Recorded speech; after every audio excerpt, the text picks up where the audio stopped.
Dear students, chloropicrin அப்படின்னா என்னன்னு கேட்பாங்க. இது ஒரு முக்கியமான கொஸ்டின். நீங்கள் CCl3NO2ன்னு எழுதினாலும் சரி, ட்ரைக்ளோரோ நைட்ரோமீத்தேன்னு சொன்னாலும் சரி, ரெண்டுமே சேம் தான்.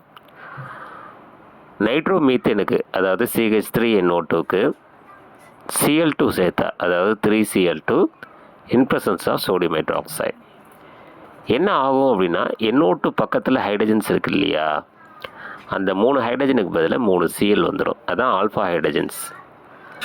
அப்போ 3 ஹைட்ரஜன் என்ன சார் ஆச்சு, 3 Cl எடுத்துகிட்டு 3HCl போயிடும்.